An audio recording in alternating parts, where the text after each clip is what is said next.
So good morning guys. तो चलिए start करते हैं आज के यानी कि 13 फरवरी के इंपॉर्टेंट करंट अफेयर्स को। देखिए हमारा पहला प्रश्न क्या है।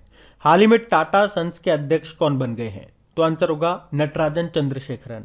आपको याद है अभी तक नटराजन चंद्रशेखरन ही टाटा सन्स के अध्यक्ष थे और अभी एक बार फिर से उनको अध्यक्ष के पद पर चुन लिया गया है, तो इनका नाम ध्यान रखना है। बाकी अभी स्टाफ सिलेक्शन कमीशन एसएससी के चेयरमैन कौन बने? एस किशोर बने। एचपीसीएल के चेयरमैन बने पुष्प कुमार जोशी और चीफ इकोनॉमिक एडवाइजर मुख्य आर्थिक सलाहकार बने वी अनंत नागेश्वरन। अच्छा, एक प्रश्न का जवाब दो आप। अभी रतन टाटा जी को किस राज्य ने अपना सर्वोच्च नागरिक सम्मान दिया था? असम ने, जिसे कहते हैं असम वैभव। और इनके जीवन पर एक बुक भी आ रही है जिसका नाम है Ratan and Tata the authorised biography, जिसको लिखा है डॉक्टर थॉमस मैथ्यू ने। अभी टाटा स्काई का नाम बदल करके क्या कर दिया गया? टाटा प्ले कर दिया गया।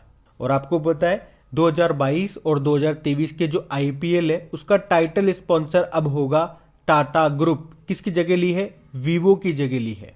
उसके अलावा जो टीसीएस है, टाटा कंसल्टेंसी सर्विसेज, ये टाइटल स्पॉन्सर बना है टोरंटो वाटर फ्रंट मैराथन का। और अगर आपसे पूछा जाए कि सदी के शीर्ष परोपकारी लोगों की पहली सूची आई थी उसमें टॉप पर कौन है? जमशेदजी टाटा है। चलो एक और प्रश्न का उत्तर दो कि वातावरण से कार्बन डाइऑक्साइड कैप्चर करने के लिए भारत का पहला प्लांट शुरू किया था किसने? टाटा स्टील ने। और दुनिया में ये शुरू किया था आइसलैंड ने। और उसके जिस प्लांट का नाम है जिसने ये शुरू किया था उसका नाम क्या है? ओरका। वैसे टाटा स्टील के जो चेयरमैन है उनका नाम क्या है? टीवी नरेंद्रन है। और टीवी नरेंद्रन से आपको जरूर याद आएगा अभी ये कॉन्फेडरेशन ऑफ इंडियन इंडस्ट्री के प्रेसिडेंट भी बने थे, तो इनका नाम भी ध्यान रखना। बढ़ते आगे। फिर बताइए अभी हाल ही में भारतीय राष्ट्र महिला दिवस कब मनाया गया? तो आंसर होगा 13 फरवरी को। तो हर साल 13 फरवरी को राष्ट्र महिला दिवस के रूप में मनाया जाता है, यानी कि नेशनल वुमेन्स डे। और 13 फरवरी को ही क्यों? क्योंकि 13 फरवरी को सरोजिनी नायडू जी की जयंती होती है। सरोजिनी नायडू आप जानते हो, उन्हें उनकी कविताओं के कारण नाइटिंगेल ऑफ इंडिया यानी कि भारतीय कोकिला कहा जाता है। और वे भारत की पहली महिला राज्यपाल भी थी, उत्तर प्रदेश की थी। उन्होंने 1917 में महिला भारत संघ की स्थापना भी की थी। 1925 में वो भारतीय राष्ट्रीय कांग्रेस की अध्यक्ष भी बनी थी। तो आपको क्या याद रखना है? नेशनल वुमेन्स डे कब मनाया जाता है? 13 फरवरी को। लेकिन अगर आपसे पूछ लिया जाए कि अंतर्राष्ट्रीय महिला दिवस कब मनाया जाता है, तो ये क्या आंसर करोगे आप? 8 मार्च को। और महिलाओं से रिलेटेड 2-3 दिन मैंने आपको और बताए थे, जैसे कि ग्रामीण महिलाओं का अंतर्राष्ट्रीय दिवस, ये होता है 15 अक्टूबर को। और महिलाओं के खिलाफ हिंसा के उन्मूलन के लिए अंतर्राष्ट्रीय दिवस, इंग्लिश में बोलेंगे international day for the elimination of violence against women, ये मनाया जाता है 25 नवंबर को। एक हमने पढ़ा था अभी विज्ञान में महिलाओं और लड़कियों का अंतर्राष्ट्रीय दिवस यानी कि international day of women and girls in science, ये कब मनाया जाता है? तो आंसर होगा 11 फरवरी को। और अब मेरा आपसे प्रश्न है, 13 फरवरी को एक और इंपॉर्टेंट डे होता है, वो मैं आपको आगे बताऊंगा। लेकिन अगर आपको पता है कौन सा डे होता है तो कमेंट बॉक्स में टाइप करिए, हम बढ़ते आगे। अच्छा बताइए, अभी हाल ही में अटल बिहारी वाजपेयी नाम की बुक को किसने लिखा है? सागरिका घोष ने। तो अभी सागरिका घोष ने इस बुक को लिखा है जिसका नाम है अटल बिहारी वाजपेयी। तो ये भारत के पूर्व प्रधानमंत्री अटल बिहारी वाजपेयी जी की जीवनी है। सागरिका घोष ये एक पत्रकार हैं और इन्होंने इससे पहले इंदिरा इंडियाज मोस्ट पावरफुल प्रधानमंत्री नाम की बुक को भी लिखा था। और अभी अटल जी की जीवनी लिखी है जिसका नाम इन्होंने रखा है अटल बिहारी वाजपेयी। अच्छा, कुछ और नाम मैं आपको बता रहा हूं, ध्यान से सुनना। अंबुजा सीमेंट के जो संस्थापक हैं, जो प्रोमोटर हैं, नाम है उनका नरोत्तम सेकसरिया। अभी उनकी ऑटोबायोग्राफी आ रही है जिसका नाम है the Ambuja story. United nation के पूर्व सेक्रेटरी जनरल है बान की मून, उनकी बायोग्राफी का नाम क्या है? Resolved uniting nation in a divided world. Cricketer है सुरेश रैना, उनकी बायोग्राफी का नाम है बिलीव। सोनू सूद की बायोग्राफी है आई एम नो मसीहा। और 15वें वित्त आयोग के जो अध्यक्ष हैं एनके सिंह, उनकी बायोग्राफी का नाम है पोर्ट्रेट्स ऑफ पावर। और हमारे जो पहले ग्रैंड स्लैम है चेस प्लेयर है विश्वनाथ आनंद, उनकी बायोग्राफी का नाम है माइंड मास्टर। अभी रतन टाटा जी की भी जीवनी आ रही है, बायोग्राफी उसका नाम है Ratan and Tata the authorised biography, जिसको लिखा है डॉक्टर थॉमस मैथ्यू ने। चलिए आपके लिए एक प्रश्न रहेगा, सुभाष चंद्र बोस के ऊपर एक बुक लिखी है अभी जिसका नाम है Bose the untold story of an inconvenient nationalist. आपको बताना है इस बुक को किसने लिखा है। और अगर आपसे पूछा जाए ममता बियॉन्ड 2021 ममता बनर्जी के ऊपर ये बुक लिखी है और बुक को लिखा है जयंता घोषाल ने। तो ये ध्यान रखना। आप बढ़ते आगे। फिर बताइए अभी हाल ही में किस देश ने नेशनल इलेक्ट्रिक व्हीकल इंफ्रास्ट्रक्चर कार्यक्रम को शुरू किया है। तो आंसर होगा अमेरिका ने। तो अमेरिका ने नए national electric vehicle infrastructure formula program के तहत $5 बिलियन उपलब्ध कराने की घोषणा की है। और इसका उद्देश्य क्या है? एक राष्ट्रीय इलेक्ट्रिक वाहन चार्जिंग नेटवर्क बनाना। मतलब इस पैसे का इस्तेमाल 5 साल में हजारों इलेक्ट्रिक व्हीकल चार्जिंग स्टेशन बनाने में किया जाएगा। अच्छा, कुछ प्रश्न मैं आपसे पूछूंगा करंट अफेयर्स के, उनके उत्तर आपको देने हैं। पहला प्रश्न सुनो। अभी टोटल इलेक्ट्रिक व्हीकल रजिस्ट्रेशन के मामले में कौन सा राज्य टॉप पे रहा था? मतलब किस राज्य में सबसे ज्यादा इलेक्ट्रिक व्हीकल्स का रजिस्ट्रेशन हुआ था? उत्तर प्रदेश आंसर होगा। और अभी हमने पढ़ा था भारत का सबसे बड़ा इलेक्ट्रिक व्हीकल चार्जिंग स्टेशन कहां पे खुला है? गुरुग्राम में। और दिल्ली चंडीगढ़ हाईवे पहला इलेक्ट्रिक व्हीकल फ्रेंडली हाईवे बनेगा भारत में। वैसे वर्ल्ड इलेक्ट्रिक व्हीकल डे भी होता है जो 9 सितंबर को मनाते हैं। और दुनिया का सबसे ऊंचाई पर इलेक्ट्रिक व्हीकल चार्जिंग स्टेशन कहां पे खुला था बताओ तो? हिमाचल प्रदेश के काजा में। और भारत की पहली लिथियम रिफाइनरी सेटअप होगी कहां पे? गुजरात में। अच्छा, उसके अलावा याद रखना जो कोच्चि है ये वाटर मेट्रो प्रोजेक्ट वाला देश का पहला शहर बना था। और यहाँ पे जो पहली इलेक्ट्रिक नाव आई है उसका नाम रखा है मुजीरिस। उसके अलावा आपको याद होगा नासा ने पहला ऑल इलेक्ट्रिक एक्सपेरिमेंटल एयरक्राफ्ट को भी लॉन्च किया था जिसका नाम है X-57 मैक्सवेल। और दुनिया के पहले फुल्ली इलेक्ट्रिक कमर्शियल प्लेन ने कनाडा में उड़ान भरी थी। तो ये पॉइंट भी ध्यान रख सकते हैं। ये सारे करंट अफेयर्स के ही पॉइंट हैं, आपको याद भी होने चाहिए वैसे। बढ़ते आगे। अच्छा, आप तो बताइए अभी किस देश ने ड्रोन के आयात यानी कि इंपोर्ट पर प्रतिबंध लगा दिया? तो आंसर होगा भारत। तो अभी भारत सरकार ने ड्रोन के आयात पर प्रतिबंध लगा दिया है। और ऐसा क्यों किया? ताकि देश में ही ड्रोन मैन्युफैक्चरिंग को बढ़ावा मिल सके। और आपको बता दूं कि according to Stockholm International Peace Research के अनुसार भारत जो है ये दुनिया का तीसरा सबसे बड़ा ड्रोन इंपोर्टर है, सबसे बड़ा ड्रोन आयातक देश है। और अगर बात करेंगे कि ड्रोन को सबसे ज्यादा आयात करने के मामले में नंबर 1 कंट्री कौन सा है, तो यूके, सेकेंड नंबर पे फ्रांस है और भारत तीसरे नंबर पे आता है। अच्छा, आपको याद होगा ICMR Indian council of medical research ने पूर्वोत्तर राज्यों के लिए वैक्सीन डिलीवरी के लिए अभी एक ड्रोन लॉन्च किया था। उसका नाम क्या रखा था? आई ड्रोन। और इंद्रजाल क्या है? जब भी ड्रोन की बात आती है हम लोग इंद्रजाल के बारे में पढ़ते हैं। ये भारत का पहला स्वदेशी ड्रोन डिफेंस सिस्टम है। इसे हैदराबाद की ग्रीन रोबोटिक्स ने तैयार किया। अच्छा, पहला ड्रोन मेला ये कहां पे आयोजित हुआ था भारत में? मध्य प्रदेश के ग्वालियर में। और मेडिसिन फ्रॉम स्काई प्रोजेक्ट ये किस राज्य ने शुरू किया था? तेलंगाना ने।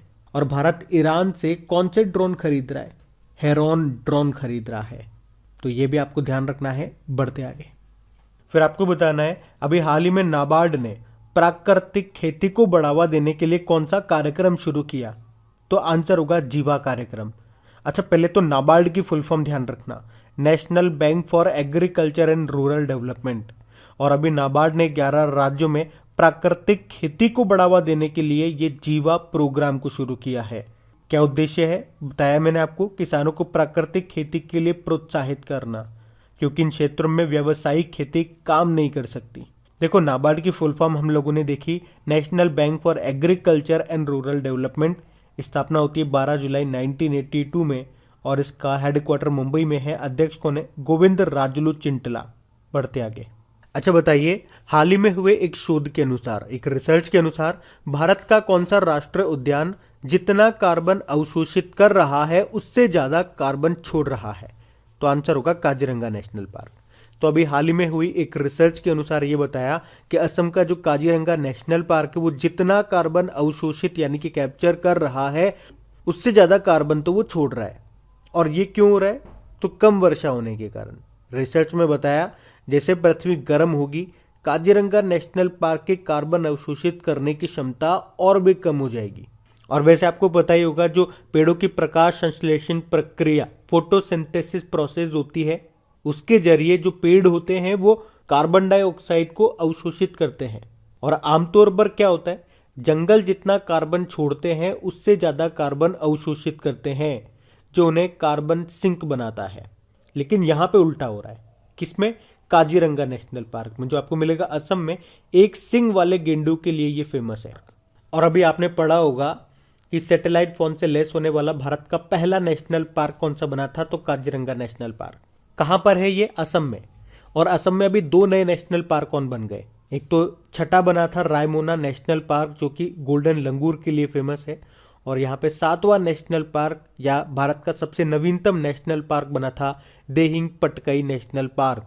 और इससे पहले असम में कौन कौन से 5 नेशनल पार्क थे? एक तो यही हो गया काजीरंगा नेशनल पार्क, एक है नामेरी नेशनल पार्क, एक है मानस नेशनल पार्क, एक है डिब्रू शिखोवा नेशनल पार्क और एक है औरंग नेशनल पार्क। तो ये भी आप ध्यान रखेंगे बढ़ते आगे। अच्छा बताइए, अभी ड्रोन को नागरिक हवाई क्षेत्र में अनुमति देने वाला पहला देश कौन सा बन गया है? तो आंसर होगा इजराइल। तो अभी इजराइल के परिवहन और सड़क सुरक्षा मंत्रालय ने ड्रोन को नागरिक हवाई क्षेत्र में संचालित करने की अनुमति दे दी है। और इस तरह से ऐसी अनुमति देने वाला ये पहला देश बन गया है। तो वहां के सड़क सुरक्षा मंत्री का कहना है कि इजराइल पहला देश बन गया है जो कृषि, पर्यावरण और अपराध के खिलाफ लड़ाई और जनता और अर्थव्यवस्था के लाभों के लिए ड्रोन को संचालित करने की अनुमति देगा। और अगर आपसे पूछा जाए एग्जाम में कि बताओ अभी भारत ने कितने गांवों को उत्कृष्टता के गांव में बदलने के लिए इजराइल के साथ समझौता किया था, तो आंसर होगा 150 गांव। अब बात यहाँ पे इजराइल की है, तो ये रहा मैप में इजराइल। देखो, इजराइल की कैपिटल जेरूसलम हो गई, करेंसी है इजरायली न्यू शेकिल। अभी नए प्रधानमंत्री बने थे नेफ्ताली बेनेट, नए प्रेसिडेंट बने थे इसाक हर्जोग। और यहाँ पे एक सड़क का नाम रविंद्रनाथ टैगोर जी के नाम पे रखा गया था, टैगोर स्ट्रीट। अच्छा, वैसे हम इजराइल से कौन सा ड्रोन खरीद रहे हैं? हेरोन ड्रोन, जिसे हम भारत चीन सीमा पर तैनात करेंगे। बताओ, इजराइल में दूतावास खोलने वाला पहला खाड़ी देश कौन सा बना था? यूनाइटेड अरब अमीरात। और अभी इजराइल ने अपने arrow 3 anti ballistic missile system को भी लॉन्च किया था। तो ये ध्यान रखना बढ़ते आगे।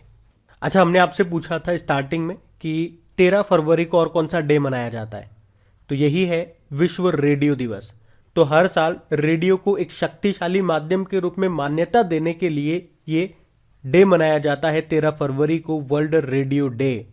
और इस बार की थीम क्या है? थीम इंपॉर्टेंट रहेंगी, रेडियो एंड ट्रस्ट। अच्छा, एक करंट अफेयर्स का प्रश्न मैं आपसे पूछूंगा।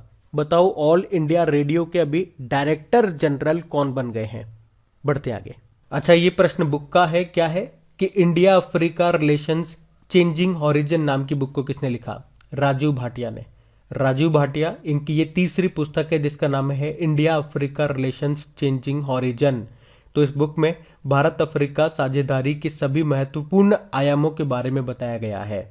बताओ, अभी गोल्डन बॉय नीरज चोपड़ा नाम की बुक को किसने लिखा? नवदीप सिंह ने। फियरलेस गवर्नेंस नाम की बुक को लिखा किरण बेदी ने। और अगर पूछा जाए, एक एक्टर है, बॉलीवुड एक्टर है कबीर बेदी, उनकी ऑटोबायोग्राफी आने वाली है और उसका नाम है stories I must tell an actor's emotional journey. बाकी Subhash Garg the $10 trillion dream नाम की बुक को लिखा इन्होंने। तो ये भी ध्यान रखना बढ़ते आगे। अब बताओ, अभी फरवरी 2022 में वन ओशियन समिट का आयोजन ये कहाँ पे किया गया? तो आंसर होगा फ्रांस में। तो अभी 9 से लेके 11 फरवरी तक फ्रांस में वन ओशियन समिट का आयोजन किया गया। तो जो महासागर हैं उनके महत्व को जानने के लिए और महासागर के इकोसिस्टम को बचाने के लिए और महासागर के संसाधनों का अनुकूलतम उपयोग करने के लिए इस समिट का आयोजन हुआ। और इस समिट का नाम क्या रखा गया? One ocean summit. कहाँ पे हुआ ये? फ्रांस में। और इसका आयोजन भी फ्रांस ने ही किया और वर्ल्ड बैंक और संयुक्त राष्ट्र संघ ने इसका सहयोग किया। और हमारे जो प्रधानमंत्री हैं नरेंद्र मोदी, उन्होंने इसे संबोधित भी किया। तो उद्देश्य याद रखना, महासागरों का सतत विकास करना और समुद्री पारिस्थितिकी तंत्र को सुरक्षित रखना ही इसका मेन उद्देश्य था। अच्छा, फ्रांस से आपको याद आएगा, तो पहले आप मैप में देखिए, ये रहा फ्रांस। देखो, फ्रांस की कैपिटल क्या होती है? पेरिस होती है। और पेरिस से आपको पता है 2024 में जो समर ओलंपिक होंगे वो पेरिस में ही होंगे। यहीं पे आपको यूनेस्को का हेडक्वार्टर मिल जाएगा, फाइनेंशियल एक्शन टास्क फोर्स का हेडक्वार्टर मिल जाएगा, OECD यानी कि organisation for economic cooperation and development का हेडक्वार्टर मिल जाएगा। करेंसी यूरो होती है, प्रेसिडेंट इमैनुअल मैक्रोन और प्रधानमंत्री हैं जीन कोस्टेक। अच्छा, हम फ्रांस के साथ कौन कौन सी एक्सरसाइज करते हैं? वरुण करते हैं, गरुड़ करते हैं और शक्ति करते हैं। और अभी हमने एक्सरसाइज डेजर्ट नाइट भी किया था फ्रांस के साथ ही। अच्छा, आप तो बताओ, गरुड़ शक्ति नाम की एक्सरसाइज किसके साथ करते हैं? गरुड़ शक्ति बोल दे या समुद्र शक्ति बोलते, ये हम इंडोनेशिया के साथ करते हैं। और अभी फ्रांस को शुरुआत के 6 महीने यानी कि जनवरी से लेकर जून तक के लिए यूरोपियन संघ की अध्यक्षता भी मिली है। यूरोपियन संघ, इसका हेडक्वार्टर मिलेगा आपको ब्रुसेल, बेल्जियम में। तो ये सब ध्यान रखना। और उसके अलावा अगर आपसे पूछे राफेल किसने बनाया, ये फ्रांस की डासोल्ट कंपनी ने बनाया। और बिहार के माधेपुरा रेल कोच फैक्ट्री में 12,000 हॉर्स पावर का जो इंजन बन रहा है, किसकी सहायता से तैयार हो रहा है? फ्रांस की अल्टसोम कंपनी की सहायता से। और इंटरनेशनल सोलर अलायंस, इसको भी भारत और फ्रांस ने मिलकर के तैयार किया था। इंटरनेशनल सोलर अलायंस का हेडक्वार्टर मिलेगा आपको गुरुग्राम में। तो ये सारे पॉइंट्स याद रखना आप पढ़ते आगे।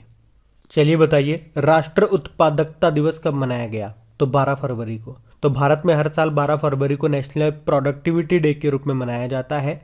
मनाने का उद्देश्य क्या है? देश के सभी क्षेत्रों में उत्पादकता और गुणवत्ता जागरूकता को प्रोत्साहित करना और बढ़ावा देना। बाकी राष्ट्र उत्पादकता परिषद के महानिदेशक कौन है? नेशनल प्रोडक्टिविटी काउंसिल के डायरेक्टर जनरल की पूछ रहे हैं तो अरुण कुमार आंसर होगा। तो बात करेंगे कल के वीडियो में पूछे गए प्रश्न के उत्तर की। तो आपसे क्या पूछा था कि विश्व दलहन दिवस कब मनाया गया? तो आंसर होगा 10 फरवरी। आप सभी ने प्रश्न का बिल्कुल सही उत्तर